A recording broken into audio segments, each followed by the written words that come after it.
事啊，李小姐。Stella，我要嘅資料打好咗之後，盡快送俾我。好啊，我會盡快搞好噶啦。唔該晒你。入嚟啊！做完運動翻嚟，係啊，今晚得唔得閒啊？不如一齊食飯啊！唔好啦，要準備後日開董事會嘅幾份報告，要遲啲先走得啊。好啊，搵日啊！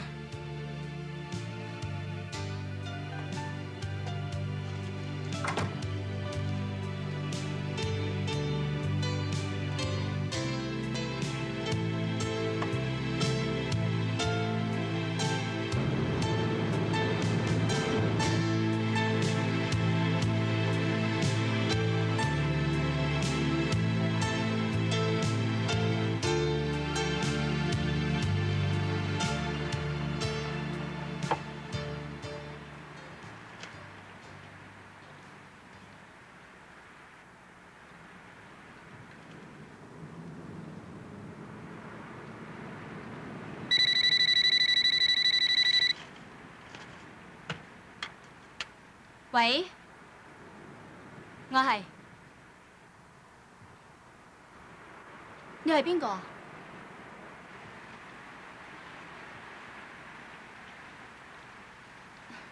聽日？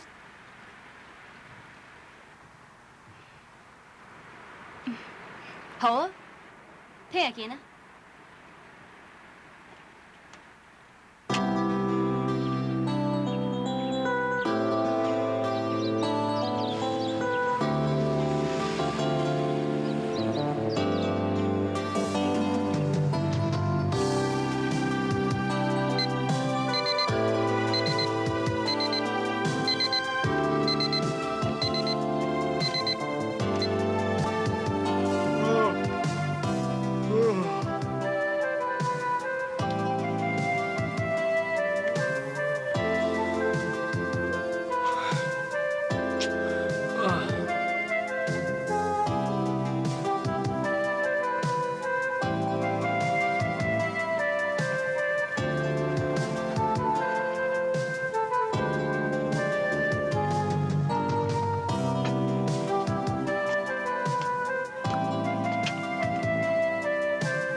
明叔早晨，係。今日買咩早餐啊？今日就換下口味，魚香堡啊！魚香堡？明叔啊，你唔知道黑東唔中意食魚嘅咩？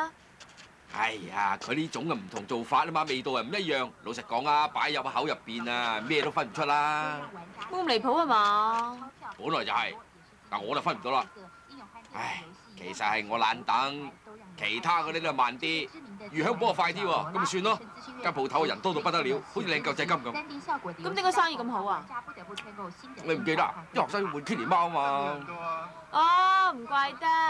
唔怪得，奇怪啊！家電要日本嘅，食嘅要日本嘅，家庭用品要日本嘅，連玩具都要日本嘅。咁台灣咩都有噶嘛？你老啦，人哋年輕人嘅愛好唔同㗎。早晨。啊，早晨。呢同老同埋後生有咩關係咧？呢個係心態嘅問題。嗰啲 Kitty 有咩咁巴閉啫？一啲都唔可愛。晨早流流發咩牢騷啊？俾 Kitty 貓激親啊！啊 ？Kitty 貓得罪咗你啊？連你都咁講啊？佢唔係得罪我，佢係得罪咗全。唉，算啦算啦，唔講啦。再講你話我偏激㗎啦。梗係唔講啦，你都攞咗黑東嚟出氣咯。攞我嚟出氣？嗯，係啊，明明知道你唔中意食魚，就幫你買咗魚香堡。被害人陳義禮今年19歲，大學工程管理系2年級學生，平時喺和美鎮鎮東路一間桌球中心做教練。上個月14號晚上8點喺收工之後失咗蹤，家屬喺5個鐘頭之後收到匪徒勒索400萬嘅電話，直到專案小組喺研究勒索錄音帶發現，體育老師鄭川文好有嫌疑。有冇搞錯？咁離譜嘅，老師綁個學生。唉，你話呢個究竟係咩世界？你對啲風水玄學咪好有心得嘅？點解你又算唔到今年嘅天災人禍同埋傷天害理嘅事特別多嘅咧？你冇聽講過咩？所謂世紀末呢個時候呢，呢種事係特別多嘅，你唔知啊？誒，你都係啊？你唔覺得你最近去檢察處驗屍亦都特別多咩？因為死得人多啊！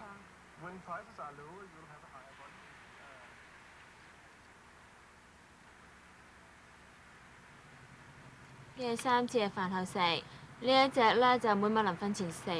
我食好咗噶啦，醫生開咗1個星期藥俾你噶啦。嗱，唔該。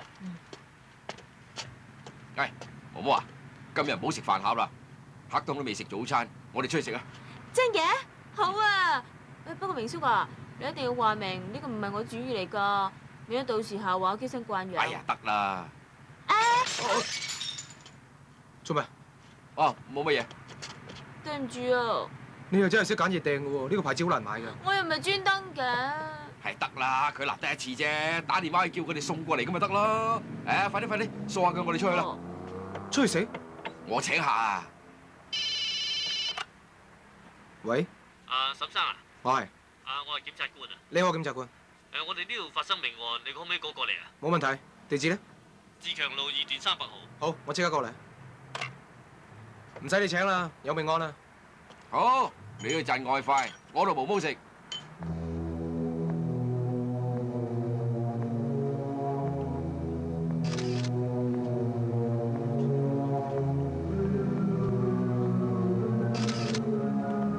檢察官啊，死者嘅身份證同埋工作證都喺度。據嗰個女工話，佢係泳池嘅常客嚟。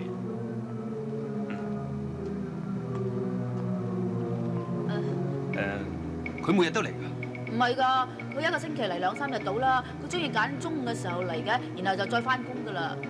淨係得個人。通常都係㗎。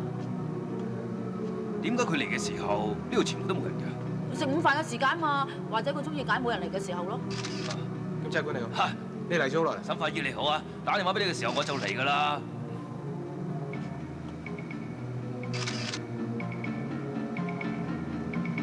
死者30歲，呢位清潔女工喺12點15分左右咧，就發現佢浮喺水上面，咁就報警啦。冇外傷喎，奇怪。你識唔識佢？識㗎，不過唔係咁熟㗎，大家都叫佢余小姐嘅。佢游水叻唔叻？佢1個星期會嚟呢度游2、3日水㗎，應該會唔錯嘅。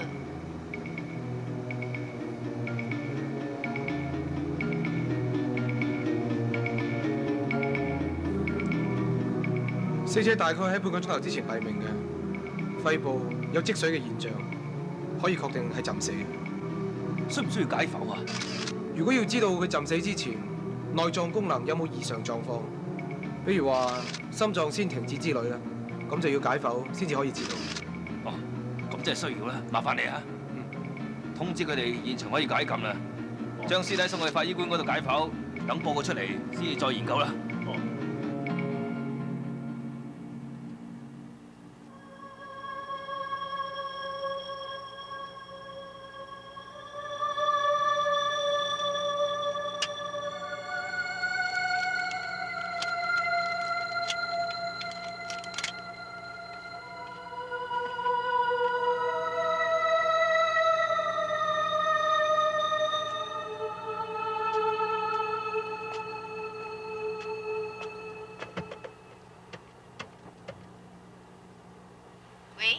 唔該你張檢察官啊。啊，請等一陣啊。檢察官啊，我係黑東啊，解剖完畢啊。死者嘅內臟冇咩異狀，佢唔會因為呢個原因而喪生，應該係自然浸死。唔使客氣。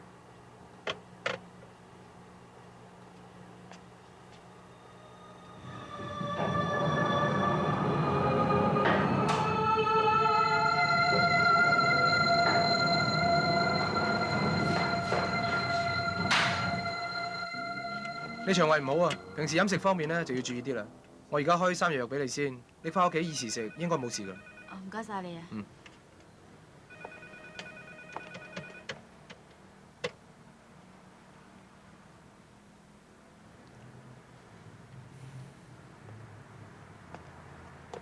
阿東，諗咩啊？諗今日件案啊？做咩啊？有問題咩？一個成日游水嘅人，身體狀況正常，點會無端端浸死？哎呀，呢啲係警方嘅事，你傷咩腦筋啫？做好你驗屍嘅工作咪得咯。但係我唔可以袖手旁觀噶嘛。唉，你就係咁噶啦，每次驗完屍翻嚟咧，就諗呢樣諗嗰樣。去游水嘅人唔會出意外嘅咩？唔係啊，我硬係覺得有啲唔妥啊。唉，我睇啊，你不如以後走去做偵探好過啦。法醫有法醫嘅工作範圍噶嘛，你理咁多做咩啫？好啦，唔好諗啦，跟住開出藥啊！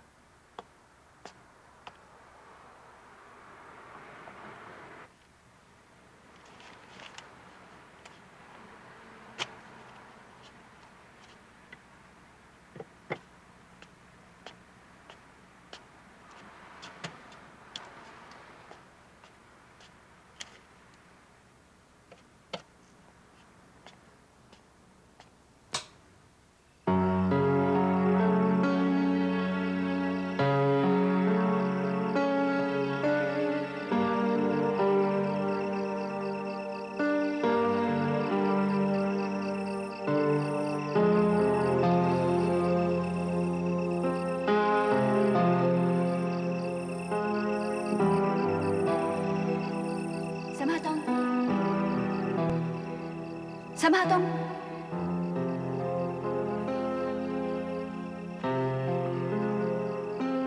沈克東，你係邊個？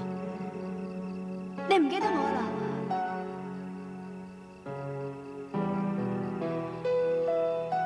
你真係唔記得我啦？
老啦，人哋年青人嘅愛好唔同噶啦。呢同年紀大或者後生有咩關係啫？呢啲係心態問題。佢哋 Kitty 包有咩咁巴閉啫？一啲都唔可愛。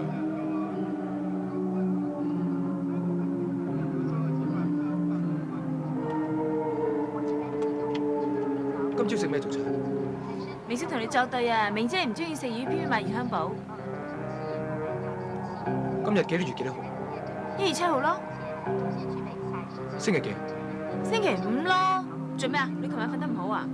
被害人陳義禮今年19歲，大學工程管理系2年級學生，平時喺黃尾鎮鎮東路一間桌球中心做教練。上個月14號晚上8點喺收工之後失咗蹤。家屬喺5個鐘頭之後收到匪徒勒索400萬嘅電話。專案小組喺研究勒索錄音帶，發現體育老師鎮村文好有嫌疑。點搞錯啊？咁離譜嘅，老師綁架學生啊！唉，你嚟睇下呢個咩世界咧？你哋未睇過呢段新聞？你發神經啊！新聞啊嘛，睇過都算新聞咩？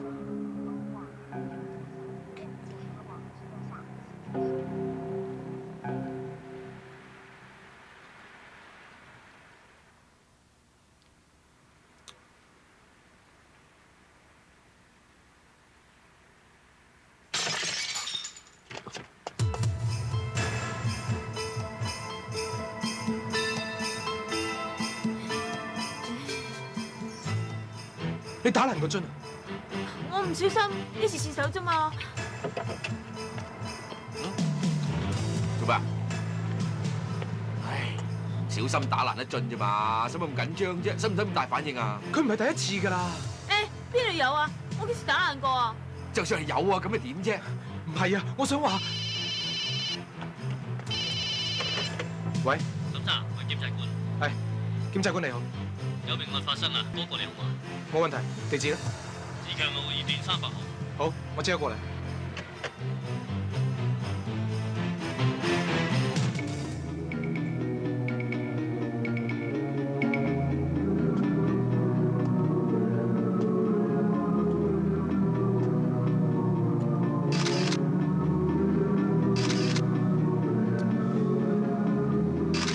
沈法醫，死者30歲，呢位清潔女工喺12點15分左右發現佢浮咗喺水面，咁就報警啦。檢察官啊，琴日做咩啊？琴日單案琴日冇案啦，我都冇聯絡你，係咩？沈法醫，可能你工作太攰啦，個腦筋有啲唔清醒，一係你暫時唔好辦呢單 case 啊，休息下先啦。唔使，唔緊要。哦，咁開始啊！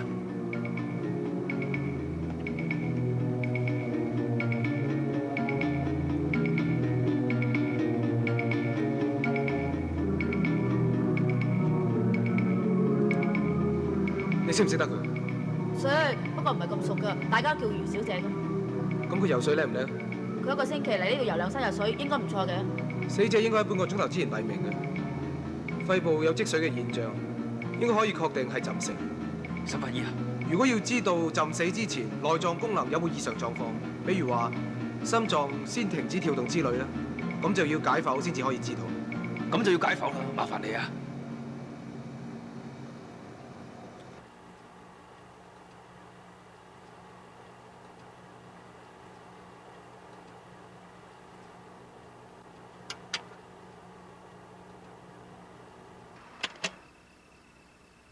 琴日開始有啲唔妥，中午有命案，趕到現場驗屍完成工作之後，今日起身，竟然發現一切嘅工作日子仍然係1月7號星期5，曉明同埋毛毛嘅舉動，一切都係一樣，喺中午發生同樣嘅命案，同一個死者，同樣死因，莫名其妙。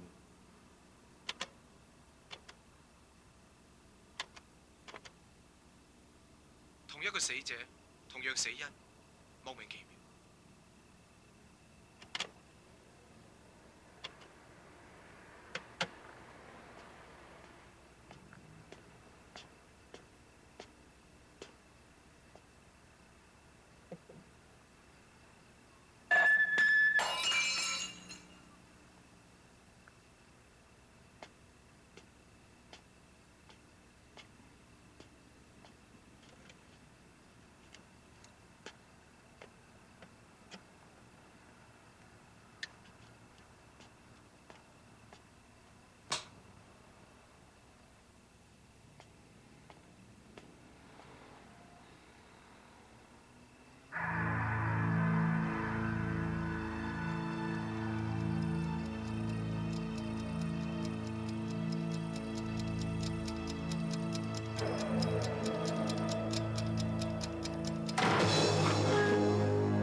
點會咁嘅？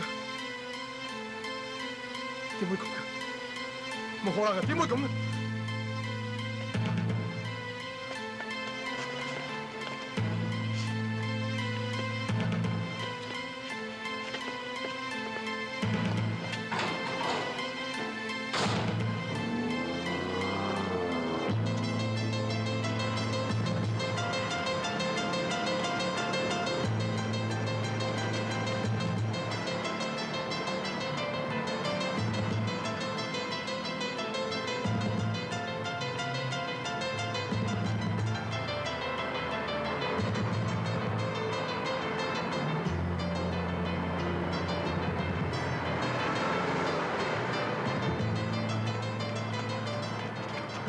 請問今日幾多號啊1月7號咯，星期幾？星期5。真係嘅？傻嘅，做咩呃你啫？唔該你。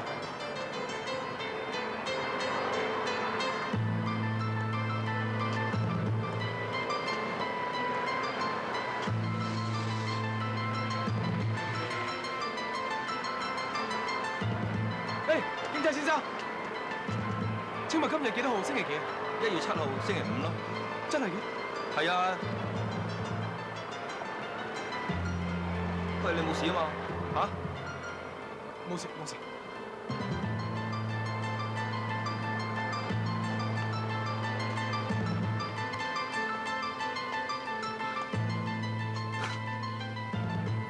點解會重複過住同一日嘅？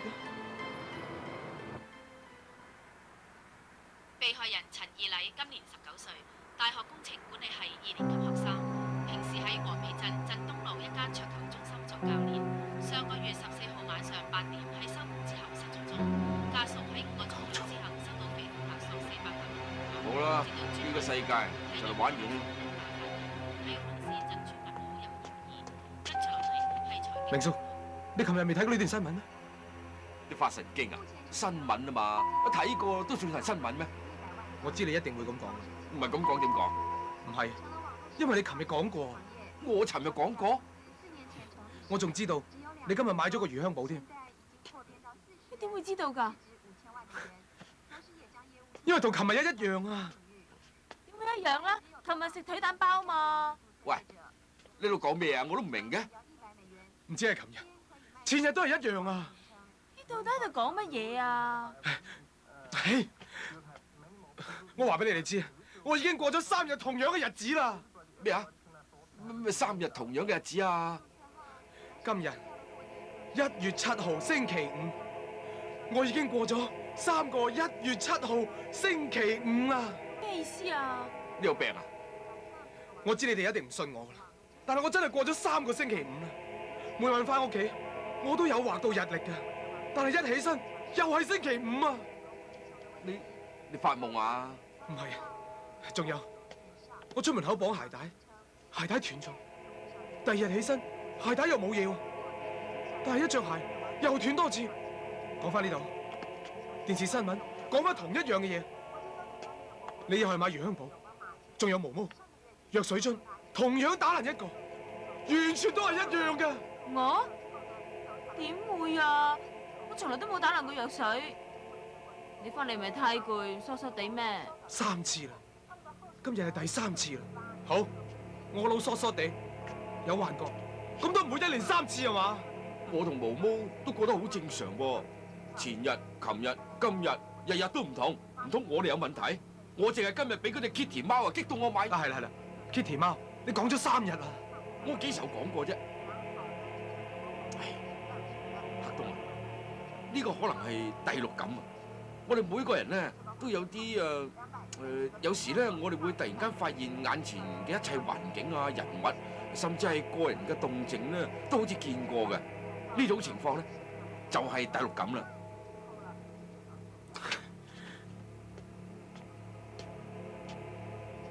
黑東啊，可能因為你最近神經緊張，先會導致精神異常。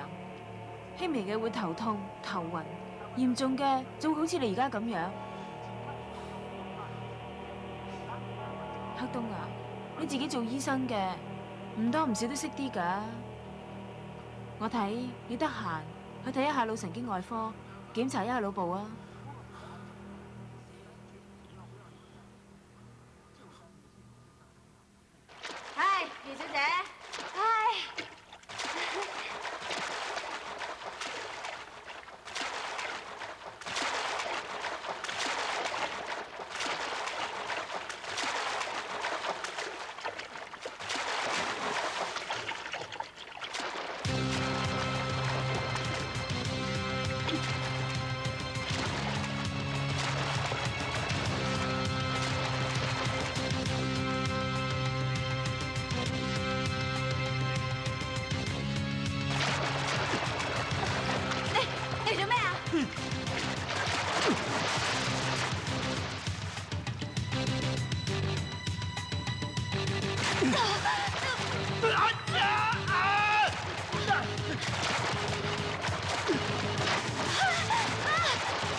啊，對唔住啊，我啱啱由洗手間出嚟，唔知道你喺後邊啊，對唔住啊，係咪咧？唔好意思啊。我都話你會打爛藥水噶啦，我唔係專登㗎。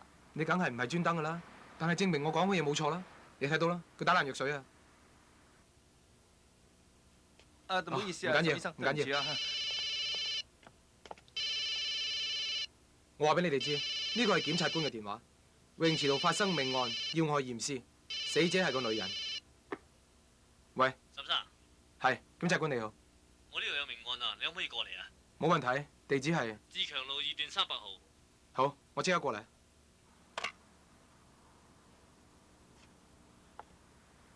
我仲可以話俾你哋知，女死者大概30歲，驗屍結果係冇謀殺嘅跡象，自然浸死。你最好跟我去，證實我講嘅嘢一啲都冇錯，而且我可能需要你幫忙。咁好啊，毛毛啊，我陪佢一次，好快翻㗎啦。如果要確定死者生前內臟有冇異常嘅狀況，比如話心臟先停止跳動諸如此類，就需要解剖先至知道。咁就需要解剖啦，麻煩你啊。得啦，謝下你。好啦，現場可以解禁，將屍體送到去法醫官嗰度解剖，等報告出咗嚟之後先至再研究啦。好。檢察官，我可唔可以睇下死者嘅資料？當然可以啦。佢叫余千惠，係一間投資公司嘅會計，未婚，應該係女嘅單身貴族。佢上面有個私人同埋公司嘅資料㗎。好，咁我準備解剖先。好。誒，阿耀，今日咩風啊？吹到你嚟嘅？唔好，我今日得閒啲，咪陪佢嚟咯。等佢做完，順便一齊食飯啦。我唔同你傾啦，我唔得閒啊。啊，檢察官啊，我請問你呢3日呢3日做咩啊？呢3日你哋係呢3日冇事啊？你做嘢啊？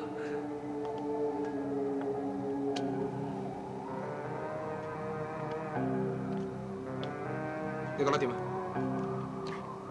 係同一個人。係啊。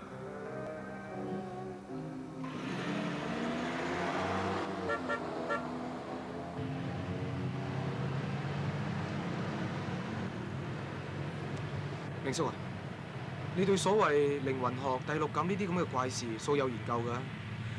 咁你對我講嘅嘢相唔相信？我信你冇理由呃我。咁樣，你覺得究竟係咩事咧？先生，唔該啊。啊，唔該。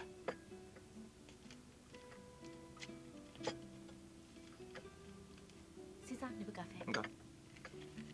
唔該。如果話時間會翻轉頭再嚟一次嘅，真係聞所未聞。咩時光倒流、時光隧道，都係為咗娛樂人而編造出嚟嘅小說題材啫。就算喺宗教嘅傳說裏邊，都係冇嘅。除非將來嗰啲科技有辦法控制天文啦，咁我就唔敢否定啦。但係你睇到㗎，我講嗰啲嘢你睇到㗎。今朝我咪講過嘅，呢個可能係你嘅第六感。人點解會有呢種感覺咧？喺我睇過嘅書裏邊咧，有人提過，人喺輪迴之中，好有可能有一啲必須要完成而又未完成嘅嘢，因此呢啲力量咧，可能會干擾一個人嘅思維，冥冥之中令到佢了解真相。嚟得切嘅就今生了結，嚟唔切嘅就只有來世先再算啦。照你咁樣講，可能今日嘅日子對我有特別意義咯。或者啦，或者今日你喺世上有事未了，如果你要走出呢個日子咧，就一定要解開呢個未了嘅環節。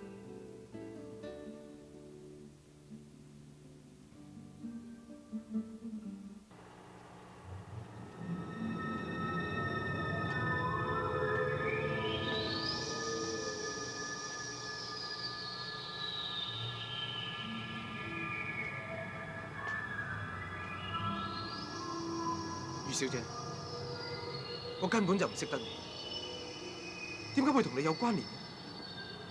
你從來都未試過每日過住同樣嘅日子，而且仲係啲咁難受嘅日子添。你知道有幾痛苦㗎？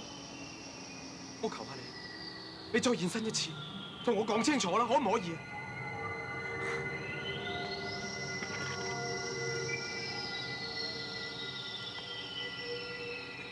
你講嘢啦！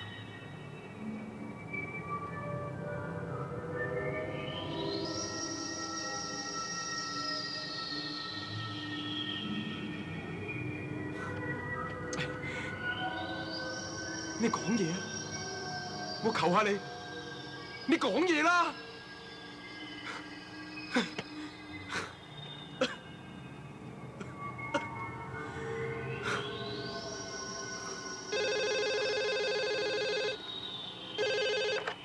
喂，檢察官啊，係，全部搞掂晒啦。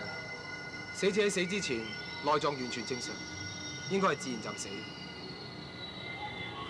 好，我即刻填埋份報告。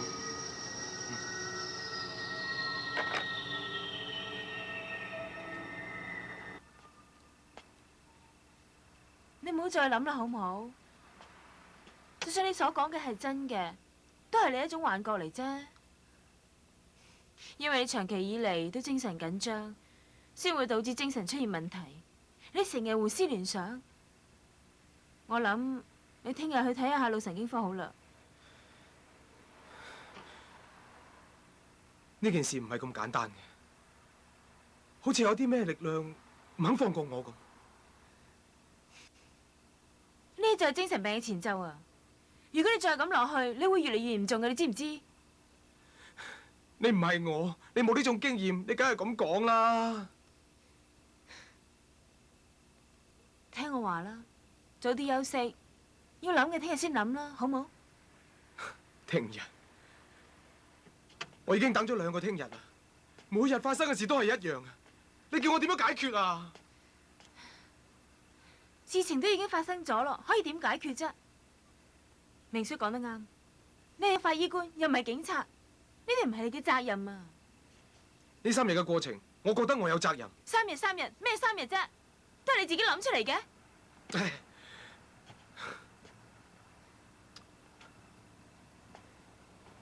驗屍只係你一份兼職嚟啫，唔通話每一件命案嘅死者都同你有關咩？你都有責任啊！我知我點解釋，都係解釋唔清楚噶啦。唔該，你唔好理我住，俾我一個人靜一靜。你走先好唔好啊？你從來都未試過咁樣啊！係咪嗰個女人係你嘅熟人啊？我嘅熟人？可能係你以前嘅，又或者係你而家嘅女朋友。你覺得佢嘅死係你造成嘅，所以你有責任。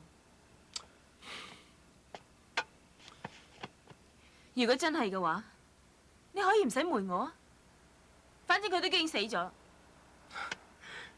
你喺度講乜嘢啊？我每日翻工都夠晒忙噶啦，仲邊有咁多時間啊？而且每日開工嘅時候都同你一齊，除咗你，我仲可以同邊個做朋友啊？咁你嘅意思係話我纏住你咯？我一廂情願啦，係咪？係好啦好啦，你唔好越講越遠啊，好唔好啊？我睇你個腦有問題啊，真啊！你講乜嘢啊？冇嘢冇嘢，我冇講乜嘢。我成日都覺得你敷衍我，但係明叔成日都勸我，佢話你係因為工作太忙，所以疏忽咗我哋之間嘅感情，要我俾多啲耐性。我默默咁忍受，我一直收埋喺心度，結果原來係咁嘅。原來係點樣啊？你根本冇將我放喺心度。毛毛啊，算啦算啦，我唔想同你拗。當我求下你，今日俾我一個人靜一靜，好唔好？好，唔止係今日，從今以後都得啊！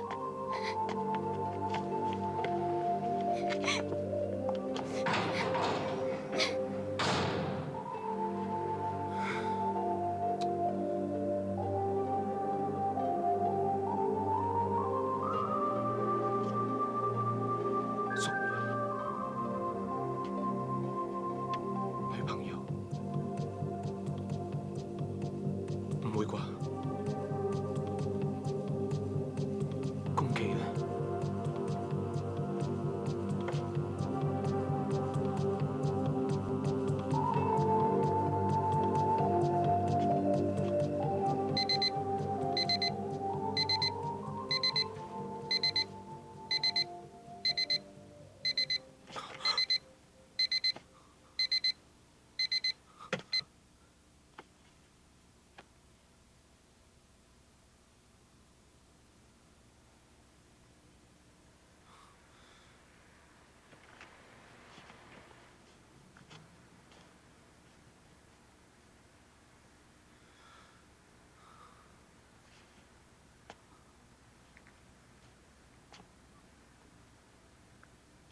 啦！第4日啦！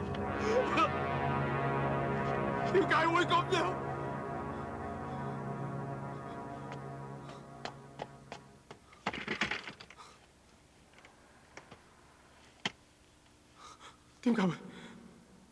點解會咁樣？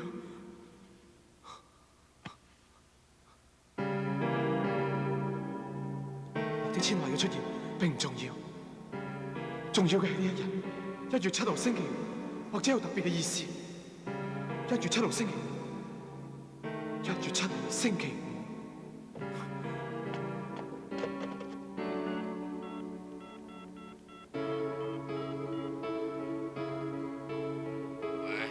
喂，明叔，早晨。哇！你咁早做咩啊？你用萬年曆幫我查下上個月1月7號星期五係咩時候？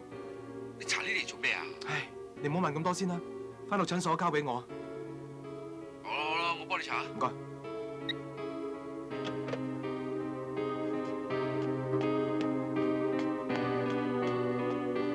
上一個1月7號星期五係1969年。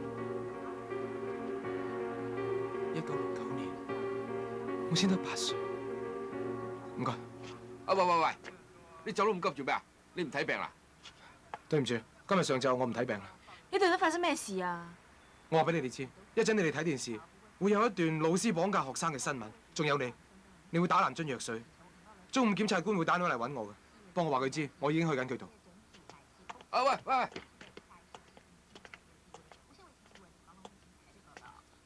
被害人陳義禮今年19歲，大學工程管理系2年級學生，平時喺黃尾鎮鎮東路一間桌球中心做教練。上個月14號晚上8點喺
自強號2段300號。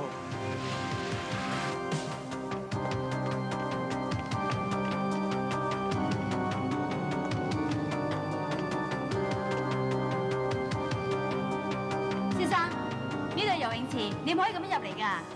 對唔住，請問你係咪余千卉小姐？你係咩人啊？余小姐，你唔可以游水嘅，最好你即刻換衫離開呢度，如果唔係有危險㗎。你係咩人啊？你咁講係咩意思啊？余小姐，你可能唔相信我，我係嚟救你㗎。你開咩玩笑啊？我時時喺呢度游水都唔會有咩意外，況且我又唔識你，你到底有咩企圖啊？余小姐，我哋識㗎，我哋細個嗰陣見過面㗎。細個嗰陣，你喺度亂講乜嘢啊？誒，你要即刻離開啦！如果唔係我叫人嚟㗎。唔係咧，葉小姐，你聽我講啊！王姐，王姐，王姐，葉小姐，請你相信我，只要你答應唔游水，換衫離開呢度，我就即刻離開，好唔好？你到底係咩人啊？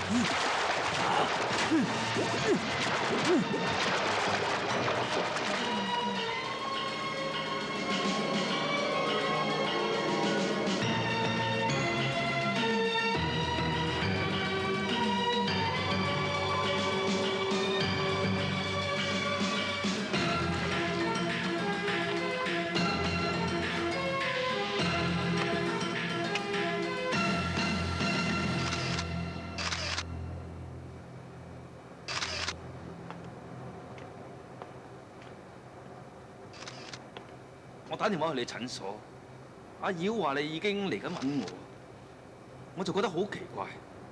嗰位清潔女工報我嘅時候，冇理由通知埋你㗎，你點會嚟呢度㗎？其實我係嚟揾呢位余小姐，因為我知道佢有危險，所以特登嚟警告佢。你點會知道佢有危險啊？我可能係下意識啩。對唔住啊，沈法醫，嗰邊嘅女工話，除咗你之外，就冇第二個入過嚟，而且之前就聽到你同死者講過嘢喎。你懷疑我係兇手？應該冇可能嘅。不過現場嘅一切證明死者遇害嗰陣呢，只有你喺度，起碼你係重要證人。希望你可以跟我哋翻去一次。梗係可以啦。可能我講嘅嘢太冇根據，佢聽唔入耳，掉頭就走咗啦。咁我咪攔住佢，叫佢相信我啦。我即刻離開㗎啦。就係呢個時候，嗰個男人就出現，佢一拳打咗我落地，然後再推死者落泳池。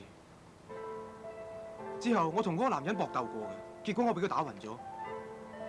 到我醒翻嘅時候，死者已經水上未浮屍。請簽個名。好，我哋將你嘅供詞研究下先，你坐一陣，等檢察官嚟決定啦。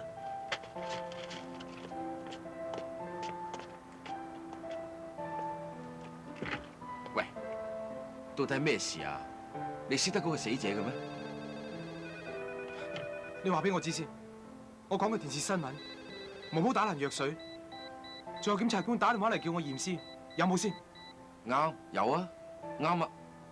奇怪啦，你點解會知㗎？因為尋日全部發生過晒啦。咩話？唔止係尋日，連續幾日同樣嘅事一樣發生過。冇可能嘅，我都唔知道。我真係唔知點同你講先至好，你一定唔會相信嘅。你撞邪啊！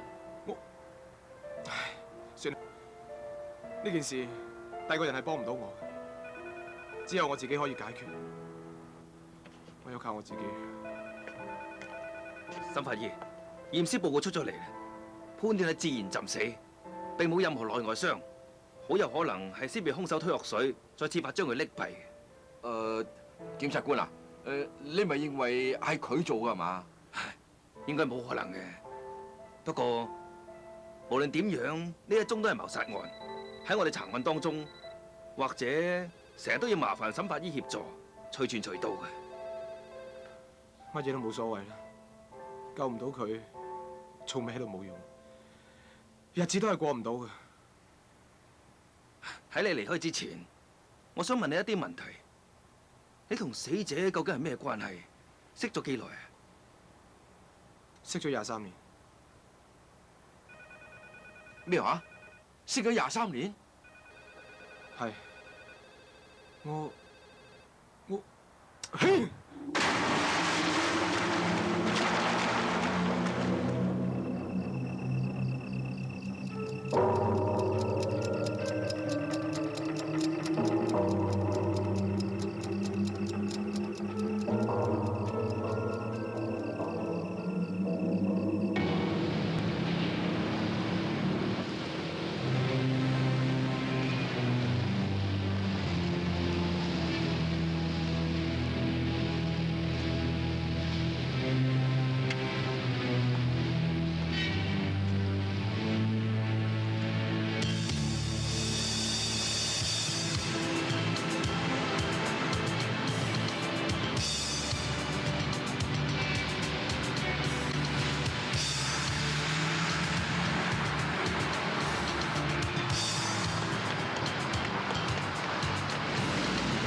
對唔住，係咪余小姐？係啊，你係邊位啊？我姓沈，沈克東。或者你會唔記得，但係其實我哋識。你搞錯啦，我都唔識你嘅。唔緊要啊，最重要係我要問你中午去唔去游水？我去咪游水關你咩事啊？誒，余小姐，我見我哋好多次㗎，喺游泳池度你會有危險㗎。我意思係你會有生命危險啊！你呢個人好奇怪啊！你講乜嘢啊？你到底係想做咩啊？我知道我點樣講你都唔相信我㗎，請你唔好游泳池啦，好唔好啊？好啦，唔該晒你嚇，唔該晒。余小姐。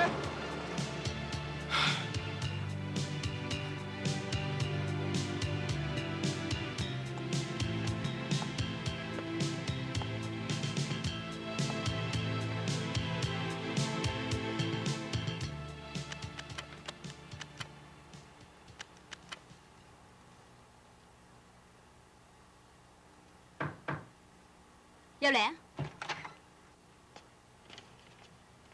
余小姐啊，下星期係公司6週年紀念啊！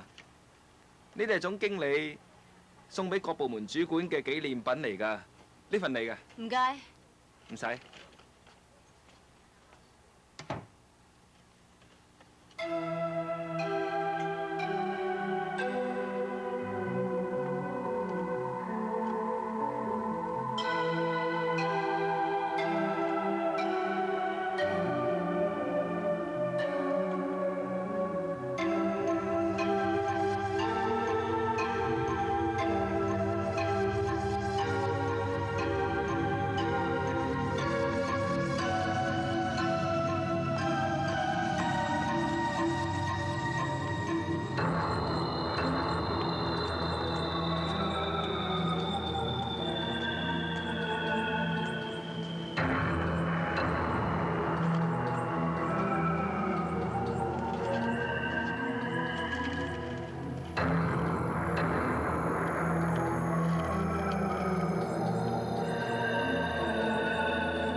喂，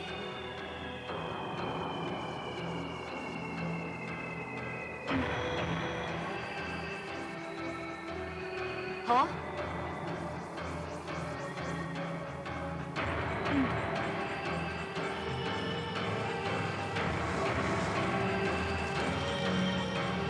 余小姐，余小姐，余小姐。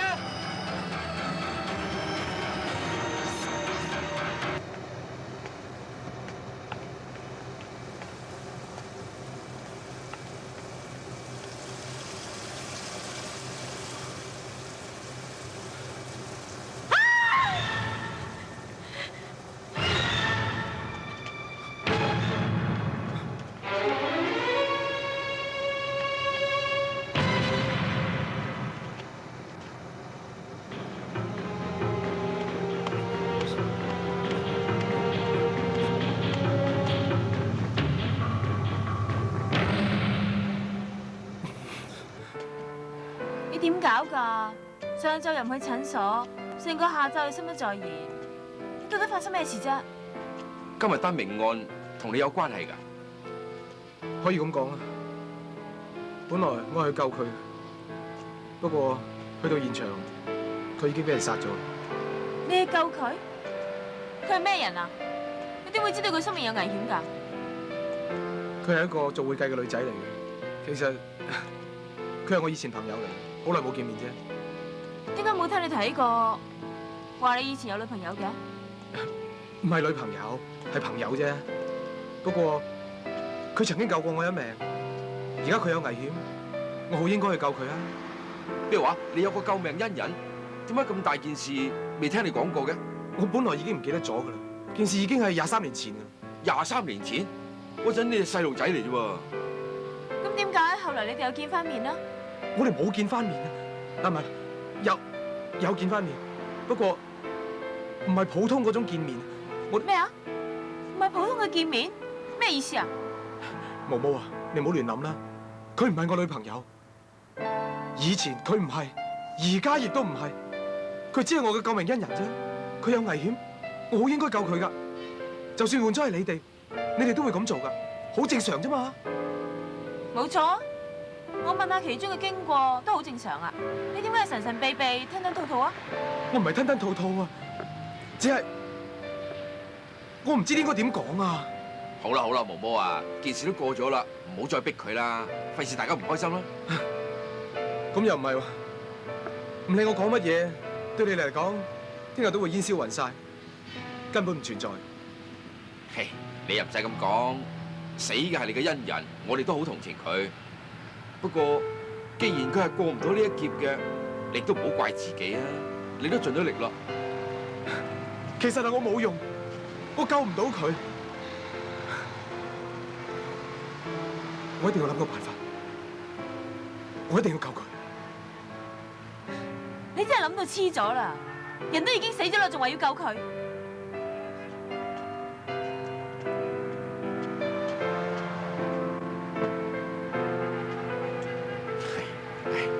拍檔啊，冇諗咁多啦。我睇以後咧，你就多啲同警方合作，希望盡快揾到個兇手，咁亦算報恩啦。毛毛呢個女仔咧好單純嘅，如果你以前真係有做過啲對唔住佢嘅事嘅，咪坦白同佢講，道佢咪算咯。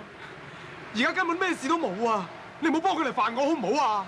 好，我唔煩你。誒，咁嗰個女人真係同你一啲關係都冇？梗係冇啦！冇啦嚇，冇事啦，早啲翻去休息啦，聽日再講啦。聽日都唔知幾時先到聽日。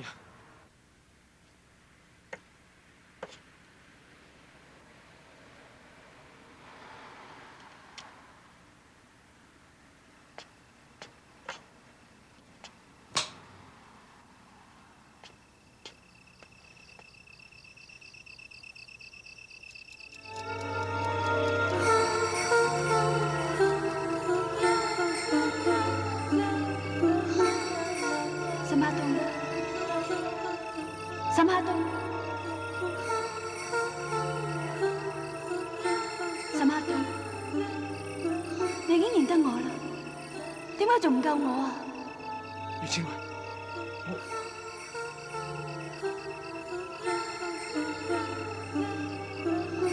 一個星期只有7日，你只有7次嘅機會，冇第8次嘅。一個星期冇第8日嘅。千惠，千惠，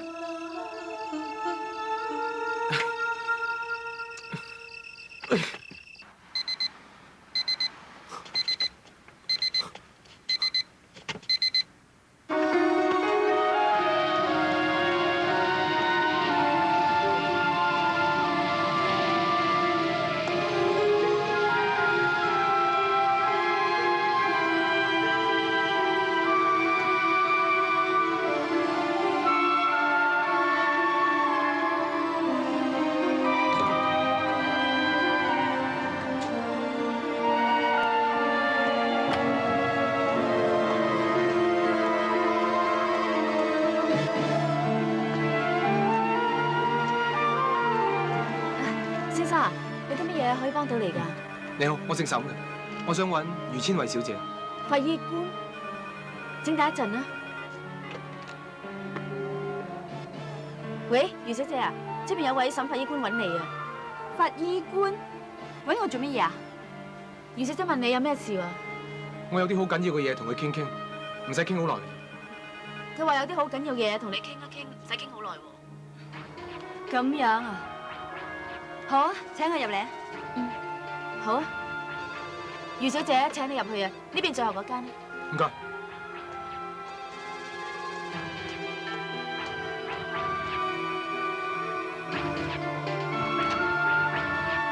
你好啊，余小姐。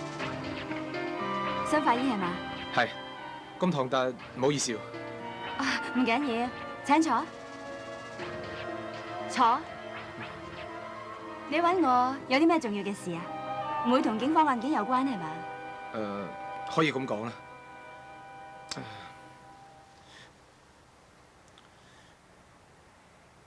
你係咪有中午游水嘅習慣嘅？耐唔耐啦？你點知㗎？你係咪有中午游水嘅習慣嘅？誒，我喺你游水嘅地方見過你。冇可能㗎，我又唔係每一日都去，去嘅時候都係食飯嘅時間先至去，嗰邊都冇人，我就係中意冇人騷擾先至去。你點會喺嗰邊見到我啊？至少我都冇見過你啊！我喺嗰頭做嘢，唔係去游水嘅，係呢樣嘢唔緊要。你今日打唔打算去啊？唔一定喎，我去唔去游水同你有咩關係啊？如果你去就有危險㗎啦。你開咩玩笑啊？嗰度好安全㗎。我唔係嚟辦案㗎，我係嚟話你知，今日你去嘅話就一定有危險啊！先生，我睇你唔係法醫官啊，你係推銷保險㗎係嘛？如果唔係，你就係有不軌企圖，我要請你即刻離開。余小姐，你唔好誤會啊，我係一番好意㗎。你究竟係咩人啊？你點會知道我有游水嘅習慣？點會喺泳池嗰度見過我啊？我話俾你聽啊，呢度係我哋公司，我哋公司有保安人員㗎，你唔好亂嚟啊！余小姐，你聽我講，俾幾分鐘我講完就走㗎啦。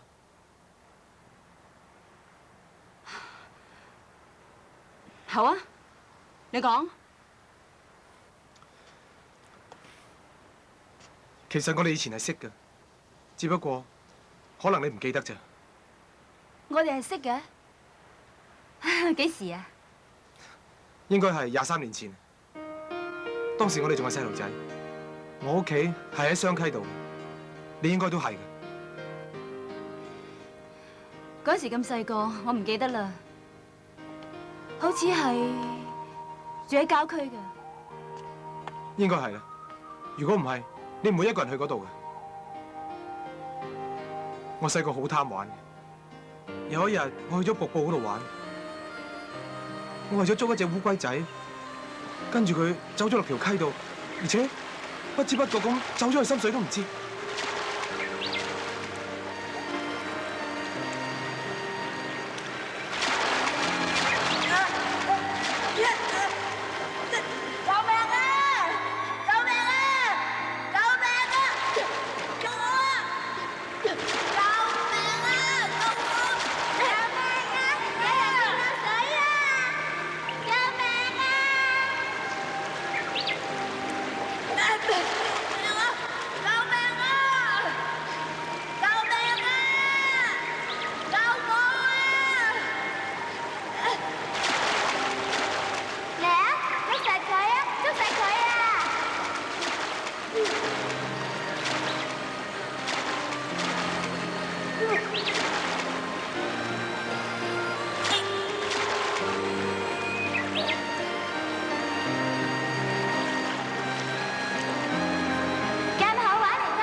我爬翻上嚟嗰陣，成個都呆晒，唔記得同你講多謝。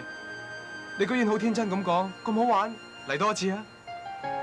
係啦，我記得啦。我記得嗰時咁細，又係20幾年前嘅事，一直以嚟我都冇乜印象啊。估唔到今日你竟然會提翻起。嗰個細路仔就係你呀？係，你就係我救命恩人。冇咁偉大係嘛？梗係有啦，如果唔係你，我一早就死咗啦。係你命大啫，大難不死，必有後福。睇嚟你幾好啊？過得去啦，你咪仲好。我都冇諗過嗰陣嗰個靚妹，而家會咁靚啊！啊，多謝。余小姐，我叫沈克東。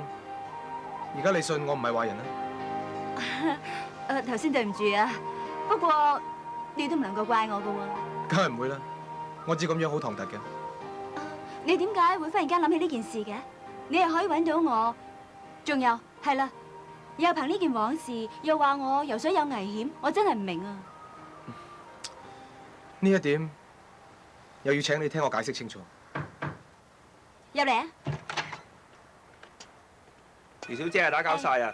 呢個月咧係公司6週年紀念，副總經理有份紀念品送俾部門主管㗎。呢份係你㗎。哦，多謝。唔使。唔該晒啊！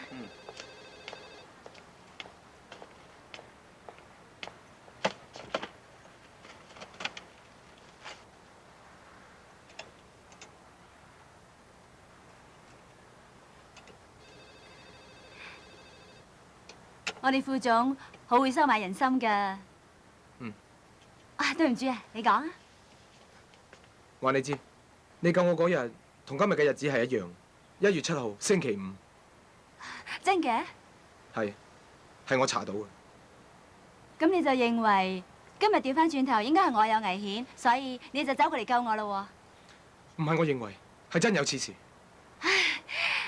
沈克東啊，你太迷信啦！你唔好為咗嗰件事造成心理上嘅不正常。我知道啦，你梗係去過睇相、占卦、算命、頂領，係咪咧？唔係為咗嗰件事啊，細個啲嘢我唔記得噶啦，係為咗今日嘅事，我先查到呢件事。你講乜嘢啊？今日呢個日子對我好唔吉利啊！點樣唔吉利啊？我再講落去，你會覺得更加不可思議。我過咗6個今日啊！對唔住啊，喂，我係。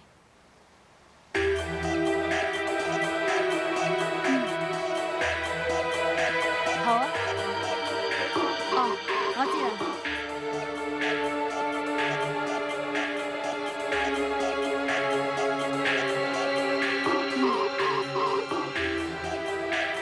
好啊。哦。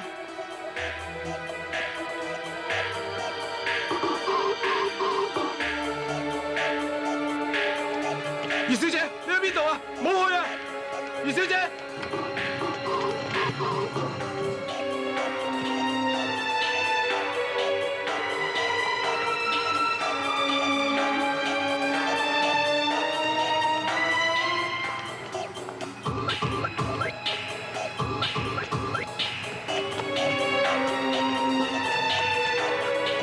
余小姐，余小姐，余小姐，余小姐，余小姐，你唔好去啊！唔好去啊！余小姐，余小姐，你唔好去啊！余小姐，嘿！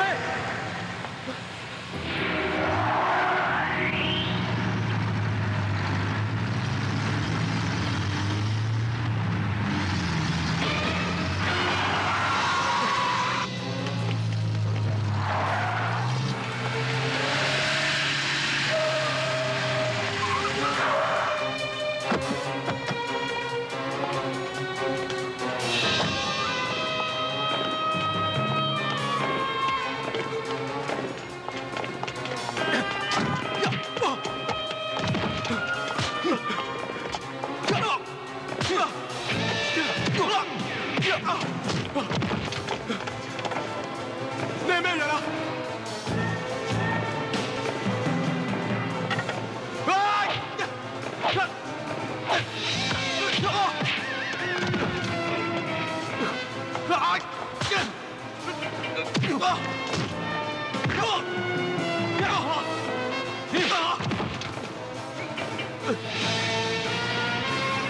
靚仔唔好咁多事啊！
14強路300號。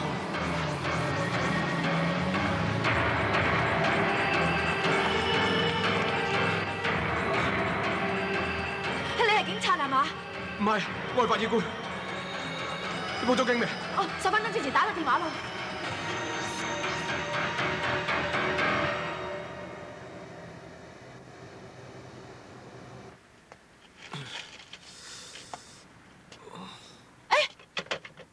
你做咩啊？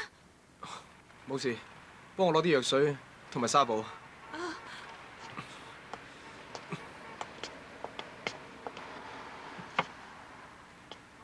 喂，你去邊嚟啊？做乜搞成咁啊？小事啫，搽啲藥水冇事。黑東啊，你去過邊度嚟啫？你咪同人打交啊？唔係打交，係俾人打啫。喺頭髮裏邊啊，你幫我搽啲藥水啊。哦。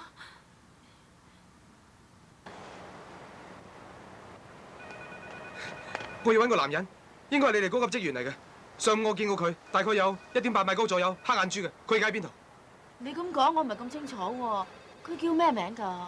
我唔知道啊！喺停車場度，佢想用車撞我，攞尾我嚟打起上嚟。唉，我自己去揾啊！先生啊，先生！喂，你唔好阻住我！邊入嚟喎？唔係啊，你唔好阻住我啦！喂，走啦！唔係，我要揾人啊！我喺呢度啦，喂，走啊！我就係揾佢啦！我揾你啊！我唔識得你喎。上晝你想開車撞我，而家唔識我？唉，真係好對唔住，呢度係私人公司嚟嘅，你擅自入嚟係違法嘅喎。我係檢察處嘅法醫官，協助警方調查呢件案係合法嘅。我而家要問清楚今日嘅事。冇咩事啊，你哋走先啦。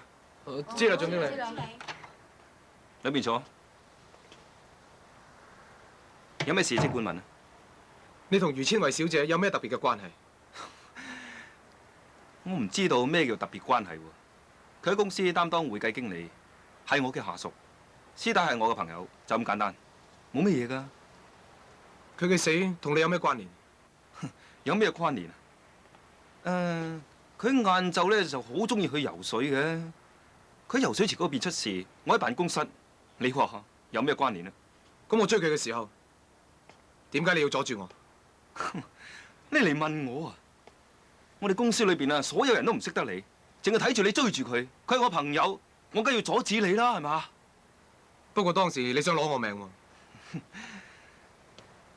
你哋係你自己感覺啫。我當時只係唔想你追住佢。你話你生勾勾喺度，我有冇殺過你啊？沈先生，案發之後，警方都嚟過呢度，亦都同我傾過。佢哋認為佢個死根本同我冇關係。我認為你咪協助查案，你係多管閒事啫。時間都唔早啦，你應該走啦。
嗰個姓江嘅副總經理一直以嚟做假帳呃公司嘅錢，但係就俾余千惠發覺咗，周圍搜集證據，準備向董事局揭發佢嘅罪行。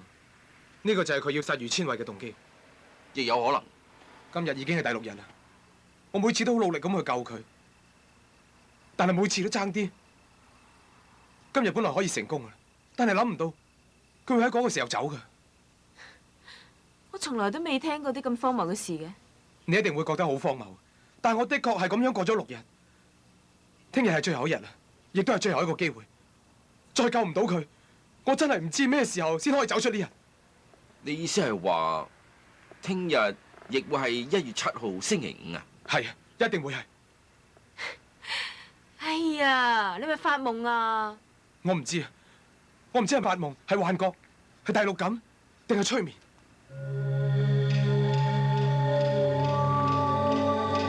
我問你，有冇催眠啊？究竟世界上有冇催眠啊？好難講，有人信，有人唔信。不過我就覺得有可能啦。呢啲亦都係大腦嘅神經問題，而且而家特異功能都有啦，邊個敢話冇催眠？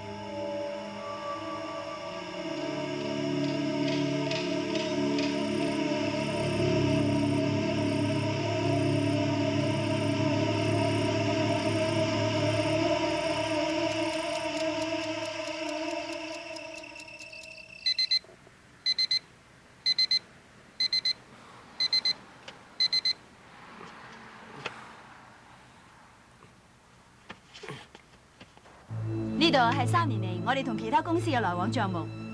喺我接管會計部之後，我發覺全部嘅盈虧數字都係假嘅。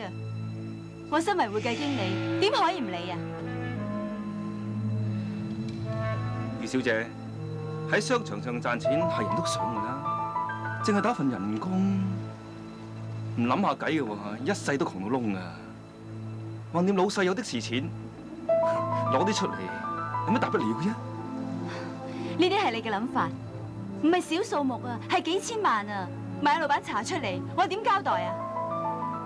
江副總，呢啲叫做上得山多終遇虎，係你自己攞嚟嘅。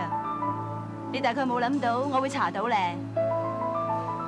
我當然諗到啦，如果唔係都唔揾你傾啦，係嘛？喺呢個圈裏頭，你有你嘅朋友，我亦都有我朋友。我哋冇咩好傾。除非你喺公司開董事會之前填翻筆數，如果唔係，我只有向董事會公開你所有嘅嘢。你有足夠嘅證據咩？你唔使擔心啦，開會之前我絕對掌握到。點啊？我俾緊機會你啊！我都俾緊機會你喎。你想收買我？隨便你點講啊！人係互相利用啊嘛，可以溝通嘅時候就好好溝通，何必要搞到咁僵啫？你係會計經理，帳目喺你手上，你搞咩我又點知道啊？好啦，你要幾多？即管講。我1毫子都唔會要。諗清楚啊！我分你1/3啦。就算你一世都嫁唔出，亦都唔使憂。你唔使再講啦，我絕對唔會同你妥協嘅。我要對得起老闆，呢啲係我嘅責任。一切程序我都準備好啦。你講，你填唔填翻筆數啊？我諗咗咁多計，辛苦嘅錢嘔翻出嚟，有乜可能啊？話俾你知，我都準備好噶啦。我已經俾咗機會你，係你自己唔珍惜，你唔怪得我。好多謝你嘅好意啊！董事會見啊！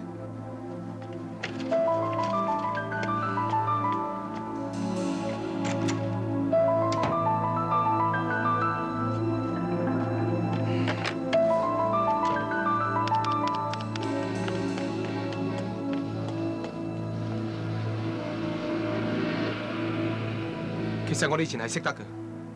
我哋識嘅係幾時啊23年前，細個嗰陣。咩話？唔好意思啊，入嚟啊！余小姐，呢個月係公司6週年紀念，總經理話每一個部門主管咧都有份紀念品㗎。呢個你㗎？啊，多謝。唔好拆，你聽我講先啦。唔好拆咧，你聽我講啦。好啊，好啊。 20幾年前，我屋企係喺雙溪個頭，我諗你都應該係㗎。 20幾年前嘅事，我唔記得啦。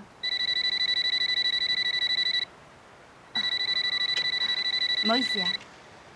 喂，余小姐，我係世界公司嘅，尋晚同你聯絡過㗎啦。係啊，點啊？公司同你哋副總串謀嘅證據揾到啦。你點交俾我啊？ 你去平時游水嗰度啦，喺更衣室裏邊。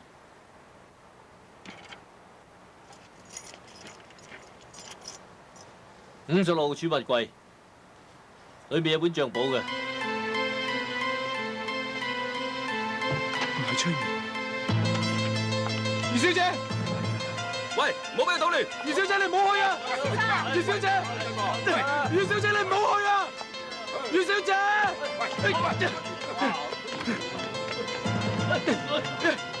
余小姐，誒，你係咩人啊？多管閒事！你放開我啊！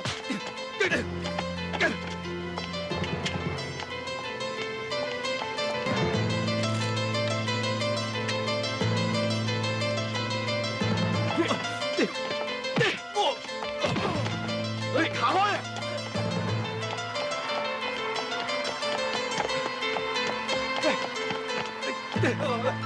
自強路3號，快啲！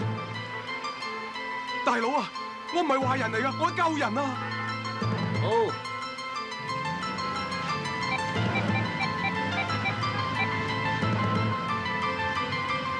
喂，你好，我係沈克東，唔該張檢察官啊。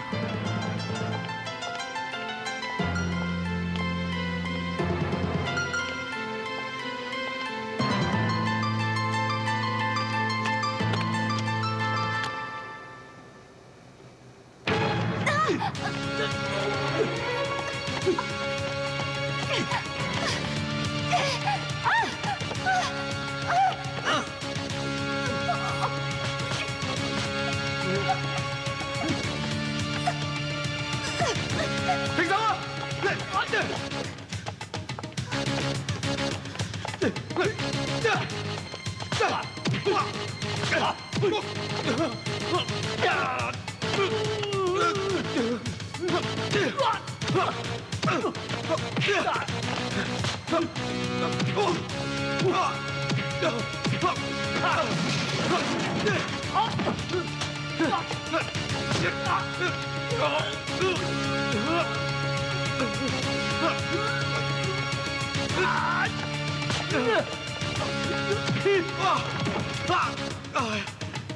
你唔好打啦！救命啊！有人打交啊！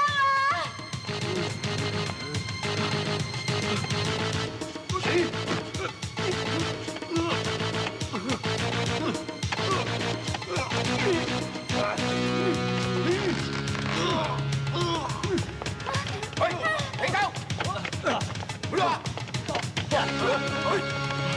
沈法醫，發生咩事啊？佢係咩人啊？企圖謀殺，佢想謀殺呢位余小姐。沈法醫，你係冇事啊？冇事，死唔去。咁你而家信我啦。對唔住啊，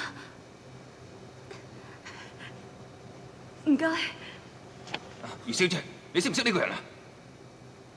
我唔識佢噶，我諗。呢位小姐話唔識你喎，點解要殺人啊？你係咪受人指使，幫佢殺人？應該係啦。余小姐嘅上司幾年嚟做假帳，用好多方法呃咗公司幾千萬，但係俾余小姐發覺咗，佢打算向董事局揭發啦，所以佢就揾人殺余小姐啦。你點解會知㗎？因為你係我救命恩人。捉實佢啊！捉實佢啊！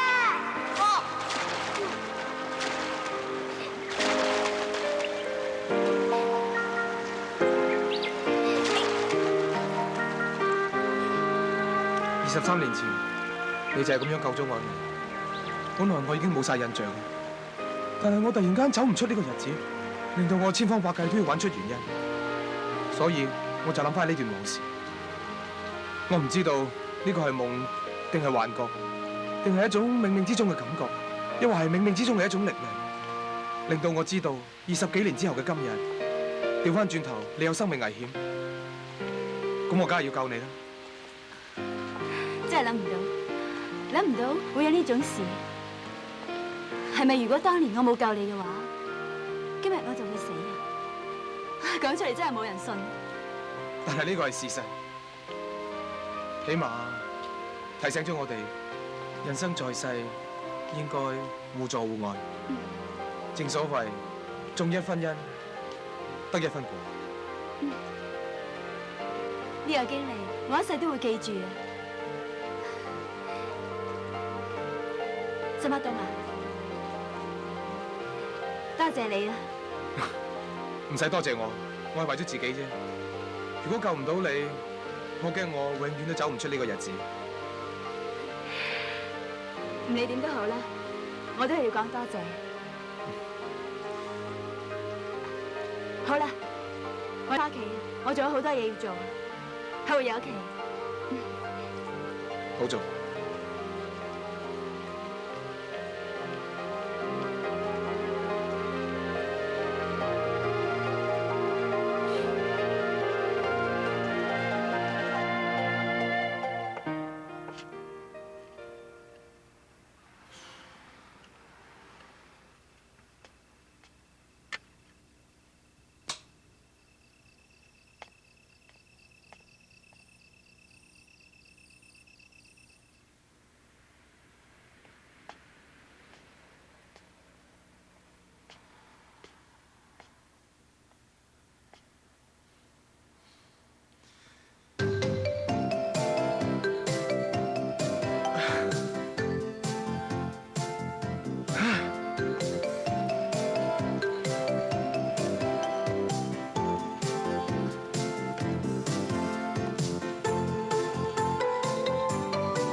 To report videotape piracy in your area, please call toll-free number 1-800-888-3836.